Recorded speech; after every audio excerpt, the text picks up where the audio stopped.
Okay folks, lesson 5, performance task 5.3. Now, you've just learned in the previous video that there are 5 notes, pentatonic, hence the name, penta, 5. 1, 2, 3, 4, 5, and then that's the same as the first one. Okay, so there are only 5 different notes that you can play a whole stack of blues with. B.B. King, I'm sure you've heard of B.B. King. That's what he does.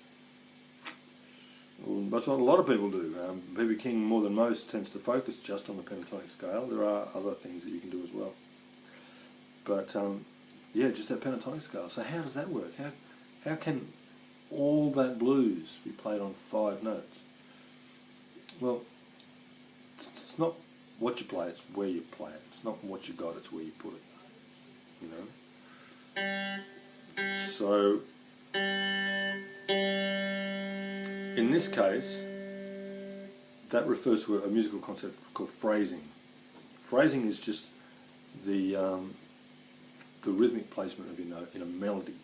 Right? So if I'm playing a melody, it's a simple melody, there's only 2 notes in it, da, ba, ba, ba, right? That phrasing is different to this phrasing. Yeah, I'm playing the same notes in the same order, but they're phrased differently, the rhythm is different. Okay? So let's have a look at a couple of simple rhythms, simple little riffs or melodies, short melodies that you can play on just with those 2 notes, with the open string and the flat third on the 3rd fret there. Okay, so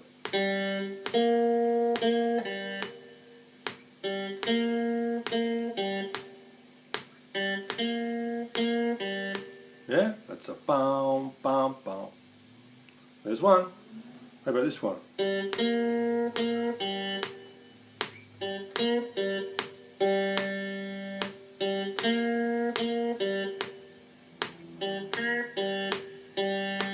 Okay, what's that one done? I'll phrase that a little differently. Bum, bum, bum. To emphasise more the one note, yeah, the tonic, the open string, more than the flat third. What's the effect of that? Have a listen. The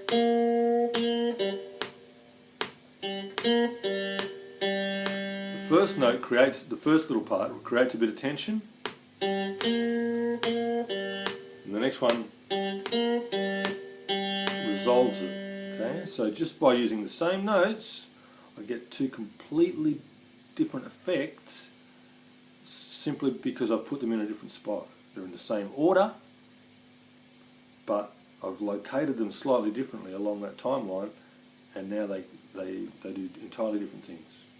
Same tempo, same everything else, but just because you phrase it differently, you get a different effect. Right? Now let's see if we can come up with some other ones here.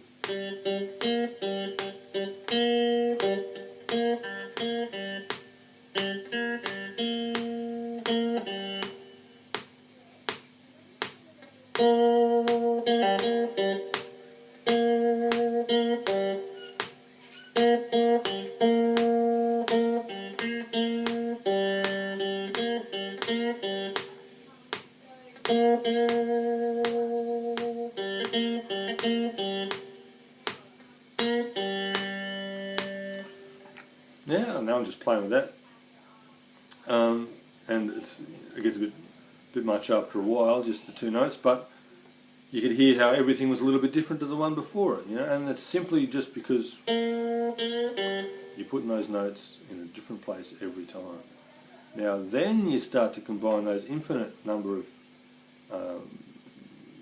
variations in rhythmic placement with 5 different notes, and we get, you know, then we're away. But we'll get to there. We'll get to there later. Just focus on that for now. I want you to. You got your picking skills up now. You can combine some thumb stuff with it.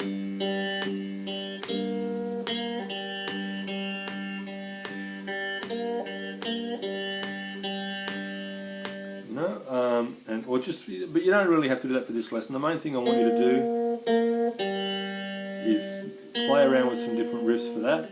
When you've sort of worked hard at that and you want to have a bit of a play, a bit of a mucking about, then by all means, you know, do all your fancy picking and find some other notes as well. But there's It's really powerful. Phrasing is really powerful.